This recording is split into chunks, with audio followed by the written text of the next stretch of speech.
Alright, so when it comes to images and SEO, there's actually quite a few things we can do to optimize each inline image on our website. And I'm going to use this image as an example, which is just a shelving stand which I found in Google Images, and it's a big file. I think it's like 1900 pixels. This isn't the actual size, this is the actual size. Obviously we want to scale that down before we upload it. So I have that image on my desktop and I'm going to open Photoshop. Now there's a lot of different image tools you can use to do resizing and things like that, cropping. There's even some online tools you can use.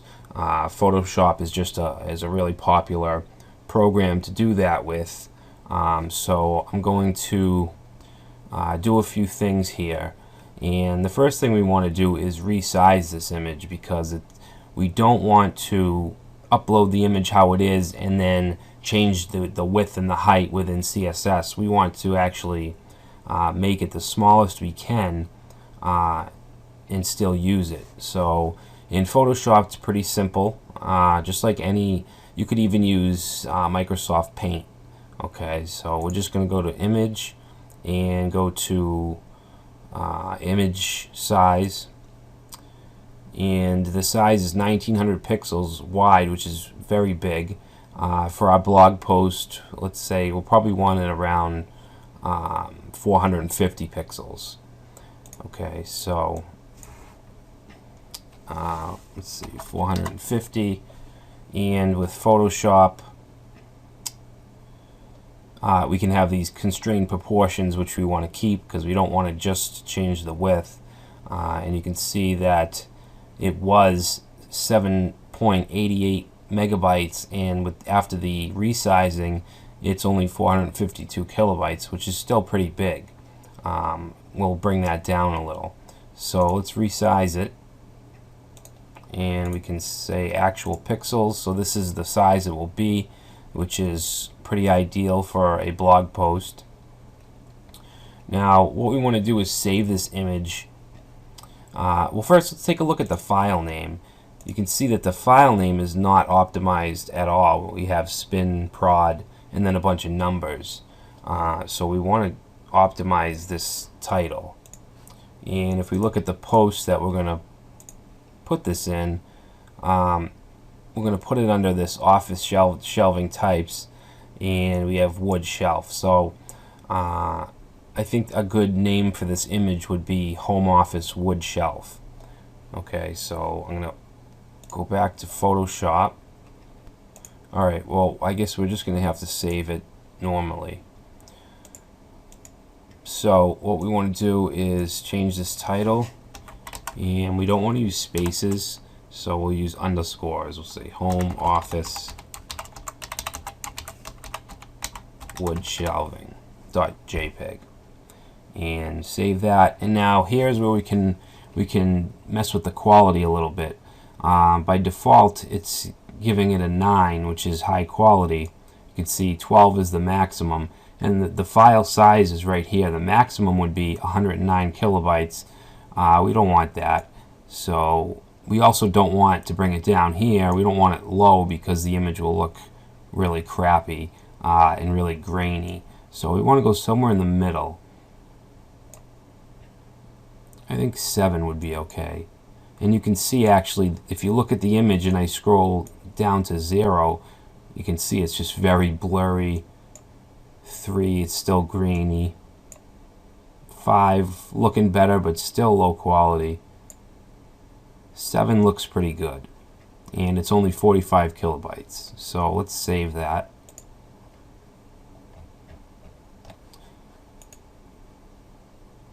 And actually it's zoomed in, so it looked even worse. So now it looks pretty good. I mean, the size is still kind of big, but you know, you don't want low quality images. As long as it's not really slowing down the page, then it should be fine. So let me just bring that image in. Okay, so this is our new optimized image. And if we look at the original image was 158 kilobytes. This image is 35 kilobytes. So we made quite a difference. Alright, so now we want to deal with WordPress image optimization. So let me just log in here.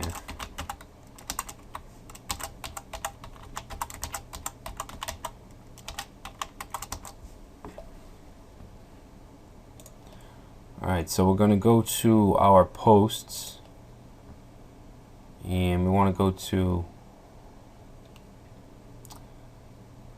let's see, tips to cut the clutter. These are both the same post. We'll just use the original one. I'm going to get rid of this one. And you can see this green dot is lit up if we're using the Yoast SEO plugin. So let's just get rid of this one. And then we'll go to this one. Alright, so we need to find where we want to put the image, and we want to put it right under the shelving types. And to add an image, we want to go to Add Media. And let's see, we want to upload an image.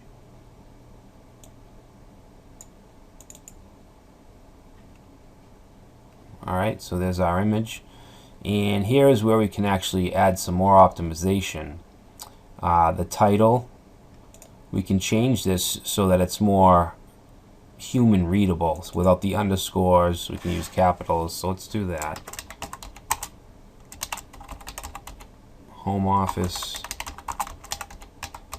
wood shelving, caption, we could use the same thing.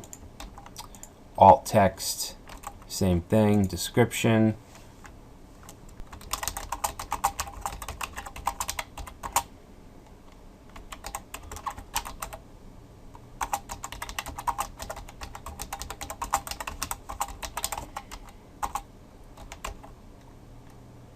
let's see, easily fit in home office. Okay. So that's, let's see, alignment, link to size. In WordPress, you can actually change the size. We want it at the full size of 450.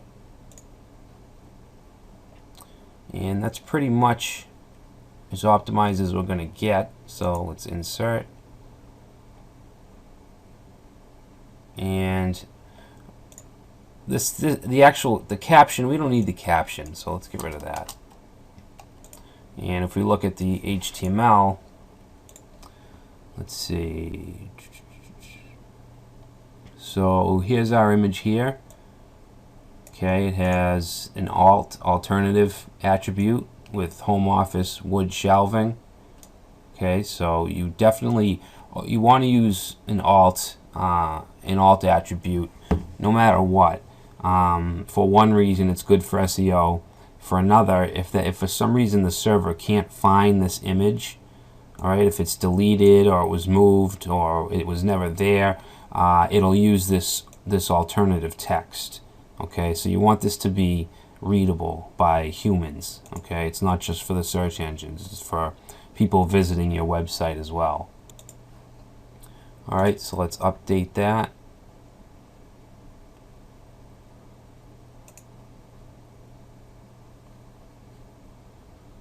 Okay, so if we go to the front end and reload,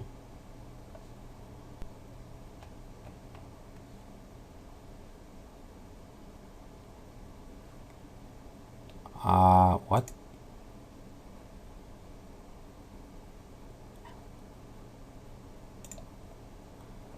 I'm not sure what is going on here. A redirect loop.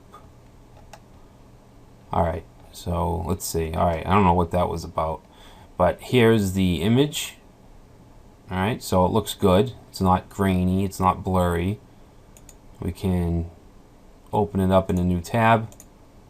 And you can see the title has the optimized name, image name. So that's really it. That's how you can optimize images for SEO. Hey guys, so let's talk a little bit about video SEO. And there's a few things that you can do to get videos on your site, and one is the popular one, which is to upload it to YouTube and then embed it into your site. And another would be to use some kind of video plugin, maybe an HTML5 video plugin. A lot of the good ones aren't free though, they're commercial plugins. So what we're going to do is just link a video from YouTube, and we're going to optimize it as best as we can on our WordPress site. And we're going to use a plugin called WP Video SEO. So let's just go to YouTube and grab a video. And we're dealing with home office. Let's see, home office organization. Okay, let's see.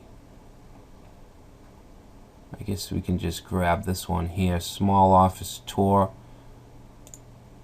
and organization. It doesn't really matter. Create your own. Let's see, let's read the description.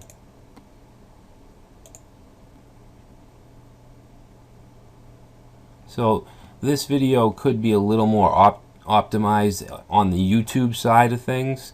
As far as the title looks good, there could be a better description. There's not really a description, but most people don't even think about it when they upload to YouTube. But what we're going to do is use this on our WordPress site. So let's grab the embed code. Home office organization, and let's put this, we'll just put it at the end of the article.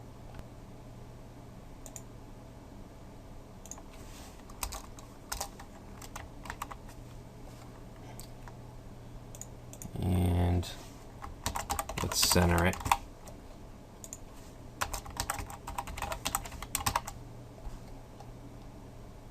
Okay, so update.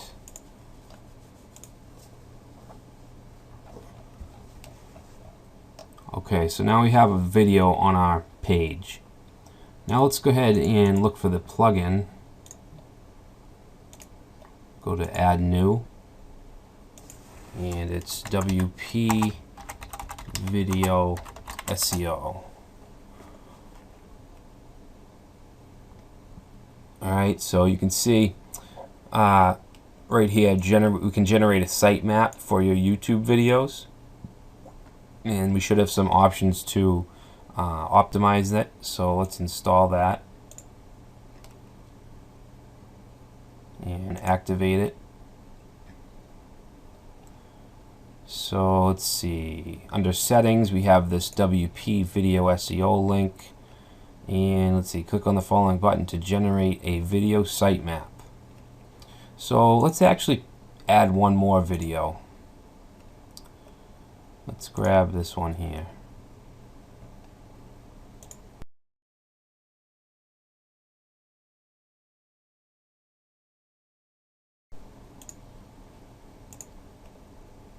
So we got to go to the posts.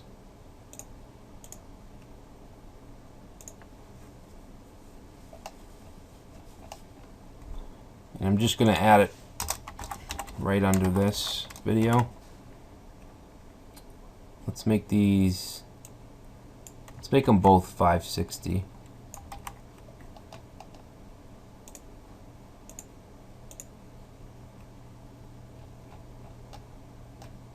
Alright, so there's our two videos.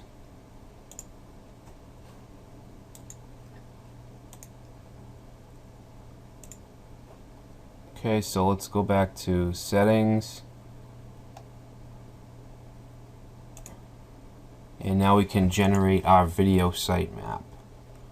Okay, sitemap generated successfully. So I believe if we go ahead and let's go FTP into the site and see if that was created.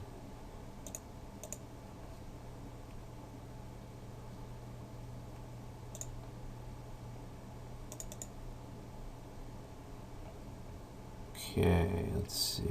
So we're in the blog directory, and here it is, sitemap robot.txt-video.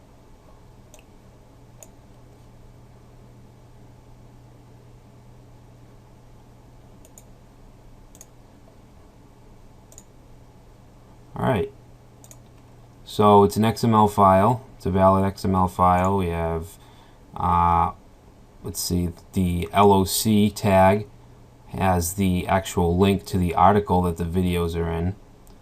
Then we have, let's see, the video thumbnail location, the video title, okay, so good SEO, description, and here's the next video. So every video you have will have a block of tags. This one has the duration, rating, view count. Let's see. So yeah, so this is just a long description. This here. All right. So optimizing your videos for YouTube is one thing that I'm not going to go over because it's basically has nothing to do with WordPress. But generating a video sitemap on WordPress is one of, if not the best thing you can do when optimizing videos for SEO.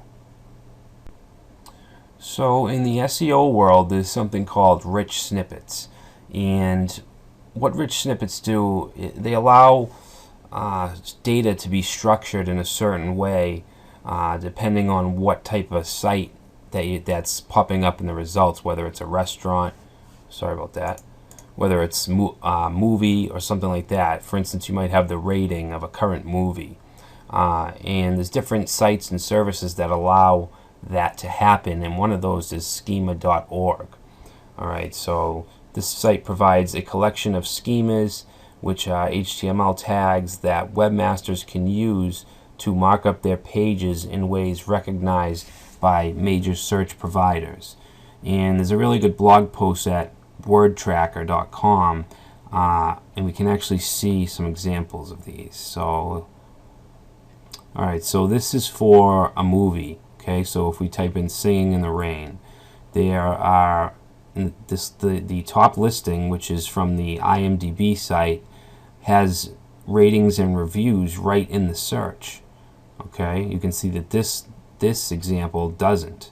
So this looks a little more professional and will catch someone's eye more so than this. So they're using rich snippets. Down here for events, you can see this has no rich snippets, and then down here you have the it looks like the event place, so a link to wherever the event is, and this is actually provided from schema.org. And this is a good, I'd recommend reading this post. Let's see, it really goes into detail, more detail than we're going to go into, but here's an example of the HTML of a rich snippet. So we have a div with the with item scope and then the item type attribute, and the item type is linked to schema.org/person. So we know that this is going to be a person, and we can add things like the we can add item properties like the given name and then the family name, which is the last name. Alright, so under that we have the an address snippet. So you can see the item type is schema.org/postal address, and then the item property is address, and then we have more item properties, street address, let's see, region, country, things like that. So that's pretty much it. It's just a certain structure. And right here we have a section called WordPress plugins for inserting rich snippets into WordPress posts. Easy Schema is an example, which I was going to look at something else, but let's take a look at Easy Schema. Alright, so it looks like that's not even available anymore. Recipes are another one that you can structure data for. But we have a couple plugins here. One is this add meta tags, and not only does it add meta tags, but it includes schema.org, Open Graph, Twitter cards. So this is more than just a standard meta tag plugin. And then we have another one called all-in-one schema.org, rich snippets. And this gives us a lot of info, and this can work for multiple content types: reviews, events, people, products, recipes, software applications, videos, articles. And the site we're building, or that we're using, we're not really building it, is a home office work from home blog. So these don't really pertain to the content that we need. Obviously, if you were creating a movie review site or something, you would definitely want to use this. Alright, so what I want to do is let's test out this add meta tags. And I've honestly never used it, but I'm pretty interested in it. So let's go to plugins, add new.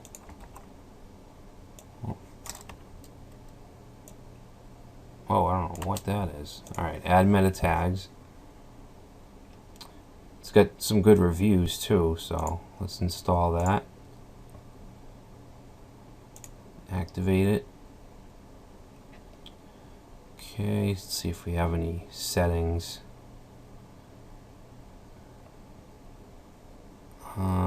Metadata, I don't know if that's part of the plugin. Yeah, add meta tags plugin. Okay, let's see. So how it works: add meta tags tries to follow the "it just works" principle. By default, the description and keyword meta tags are added to the front page, post pages, public custom post types, attachment pages, category, tag, and author-based archives. Alright, so configuration, front page description, global keywords. This is all site-wide stuff, it looks like. I want to see if each individual post has the same functionality. Yep, so right here we have this metadata section, and you still want to use your Yoast plugin, but you can also down here you can add a title, let's see, news keywords, full meta tags. So I guess you can use this to create some rich snippets. Like I said, we don't really have the kind of site to utilize it. I'm just trying to give you an idea. So lastly, let's try this out, this all-in-one schema.org rich snippets. Plugins, add new.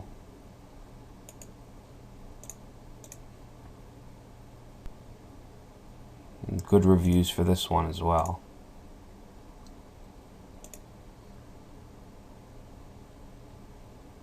Okay, so we have a rich snippets link now. Alright, so item review, events, person, strings to be displayed on the front end for item review rich snippets. Alright, so this makes it really easy depending on which kind of site or which kind of page that you want. You can see like the event has things like event location, start and end time, person, you have all these personal fields. This is actually really cool. I think I'll really use this. Let's see, customization. You can customize the look and feel of the rich snippet box. It's pretty cool. Wow, this is FAQs, some good documentation. And I just want to check out a post page.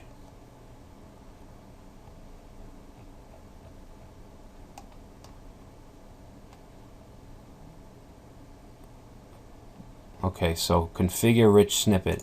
And so here's where you would select what kind of page this is. If it was an item review, and you could add the reviewer's name, the item, your rating. This is really cool. I I really like this plugin. So every post you can attach this rich snippet data to, and you can have your search results look like what we saw on the Word Tracker blog. So yeah, that's pretty great. I'm not going to actually use it because we're not really doing any of these types of sites, but it looks very simple. Each post, you just pop it in there and that's it. So thanks for watching. In this section, I want to show you about how to perform a 301 redirect through your htaccess file or your .htaccess file. And a reason you would want to do this is if let's say you have a page that is indexed in Google and you want to change the URL, or if you have a website and you actually change domain names, you can also perform redirects so that the links that come up in Google, when you click on them, it'll redirect to the new domain, to the new site, to the new link. Alright, so I'm going to give you an example here. We have our article, which is the URL is techguystaging.com/blog/home office organization tips to cut the clutter. Alright, now it's an optimized URL, but it is kind of long. So let's say that this is indexed in Google and it's doing well. Well, if it was doing well, I guess we wouldn't want to change it, but let's just say that we want to change it to just home office organization. Okay, so what we need to do is redirect this page to the new page. So let me create that new page.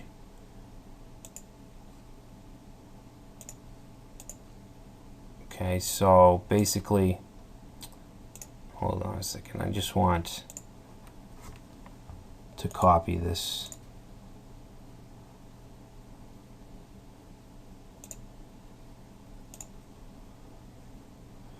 So I'm just going to name this home office organization, and everything else will be the same. Whoop.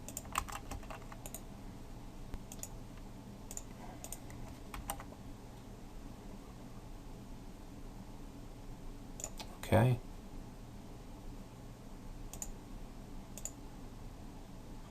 Alright, so we have these. Oh, I get the HTML in there too. Let me just copy that again. Get rid of all this text. Okay, visual update. Alright, so we have these two pages. We want to use this URL. Let's see what this URL is. Just home office organization. It's the same page. Alright, so if we keep it the way it is now, then we're going to have some duplicate content issues in Google because they're the same exact page, but yet we have two different URLs. So we want to redirect the longer URL to the shorter. So let's do that in our htaccess file. And actually, we don't even have to use FTP. The Yoast SEO plugin lets us edit it from the back end. So let's go to Edit Files.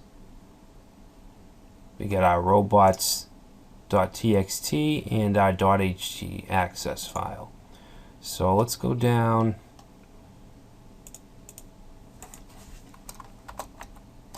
Why can't I?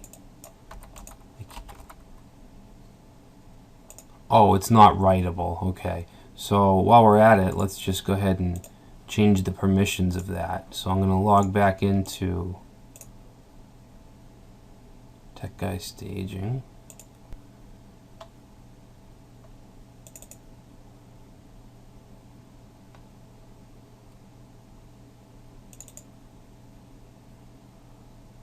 Okay, so the htaccess file is here, and we can edit file permissions and set it just temporarily to 777, which gives it write access. So now if we reload, we can now edit it. Okay, so a 301 redirect is pretty easy. Alright, so what we need to do is just type in redirect, and the first thing we want to put in here is the current link or the old link. So that would be this here, and we don't want to include the domain name. We'll go to the first /, copy that, paste that in, and then just a space, and then we want to put the page we want to direct to. But we want to grab the whole thing, including the domain name, and paste that in. And that should do it for us. Let's see, we'll save changes. Now let's go ahead and go to the long URL. Okay, so it's not redirecting.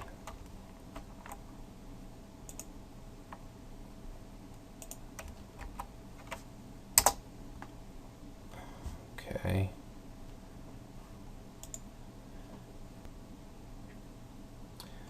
And I think this might have something to do with being in the subdirectory.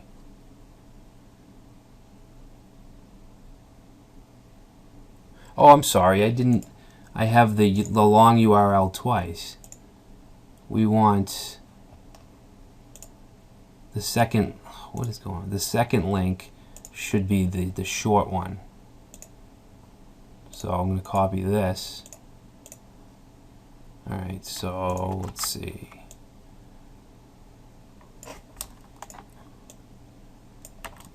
Alright, so we have redirect space, the old long URL space, and then the short one with the domain.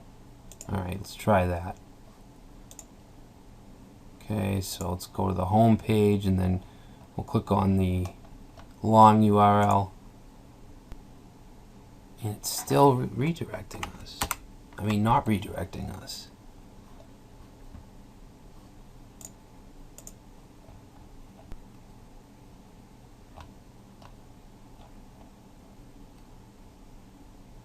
Yeah, it must be. Let me take these these forward slashes out.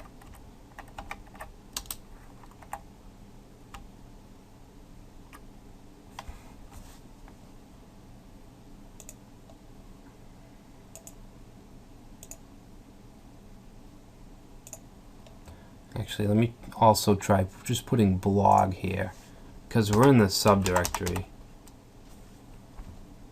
I don't think that's going to work, though. It's worth a shot. Yes, it did work. It did work. So let me go back to, this is the long URL, okay? Home office organization, tips to cut the clutter. And we click on that, and it takes us to the short version. Alright, so I guess I did have to put that blog in there for it to work. So pretty easy to do. If you ever change your domain or move some pages, you can easily redirect with the .htaccess file. Alright, so if you have a blog, especially a WordPress blog, and a Google Plus account, which you should, you can link the two in a way that any post that comes up in the search engine, in a Google search engine, will actually have you as the author, and can even have your avatar, your image, show up. So there's a few steps we need to be able to do this. And for instance, let me just show you an example. We have this google.com/webmasters/tools/rich snippets, and this will show you what your results look like and how they're structured. So I'm going to just search for one of my blogs. If I click preview, it comes up, and then with my picture next to it, and it also says by Brad Travesey, which links to my Google account, or my Google Plus page. well, it would if that was the real results. Let's see. So you want that. You want your picture and your name to show up in your search results, and it's very easy to do. There's a blog post here that gives us how to set up Google authorship in 3 steps. Now, the first one is to add your Google Plus profile link. You need to add this to your site, and WordPress makes it very easy to do. There's a bunch of ways we can do it. One is the way that this is telling you is to just add it using core WordPress, and let me show you where you can do that. So in the dashboard, if we go to users and we click on a user, you can actually, let's see, where is it? You can put your Google Plus page right in here. Okay, so let me just get my Google Plus page here.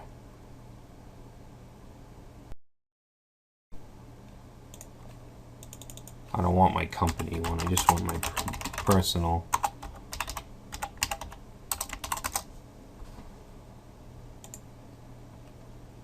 Alright, so this is my page. So what I would do is just copy this link here. It's usually a long number and then /posts. Okay, so I would have to do is paste that in here. But I'm not going to do that here because we've already done this using Yoast, using the plugin. So if we go down here to SEO, go to social, we can put it in right here. And I think, yeah, we entered the Eduonix Google Plus page in here. Now we have the author for the home page. I'm the only author on this site. Okay, so it's at Brad T. Now what this does, whether you add it in the user manager or you add it here, it's going to add an attribute. It's going to add a rel attribute. It's going to say rel equals author. And he should explain this somewhere right here. You'll see this link rel equals author, and then the link is to the Google Plus page. So let's go to our post, and I'm going to do a Control U to view the source code. And let's see, I'm going to search for rel. Okay, so it's right here.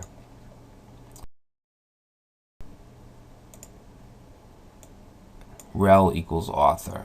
Okay, so what's that surrounding? View all posts. So that would be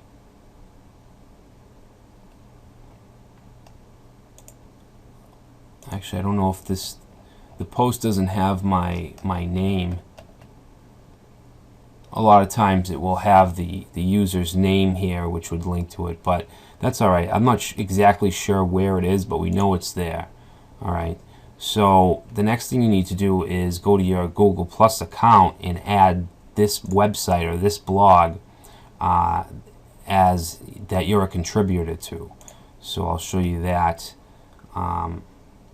Bear with me, I'm not exactly sure where that is. I think it's in settings. Actually, no.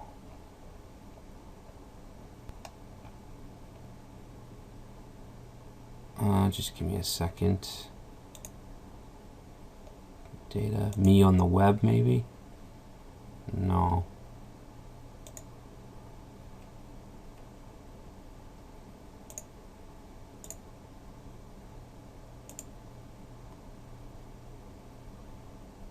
Let's see.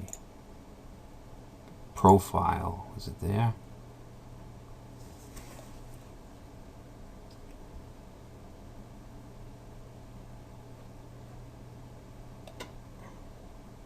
Pages. Alright, I'm going to pause the video for a second because I'm not exactly sure where you add it, so I'll be back in a second. Alright, so I found where it is. If you go to your Google Plus profile, you want to click on About. And then down here, under Links, you can see there's this Contributor To. Okay, now these are my current blogs. Technoloread was one that I showed you. and we can add more if we want. What you want to do is click on Edit and Contributor 2. So let's say that I was going to add the home office work from home blog. I would click Add Custom Link, put a label,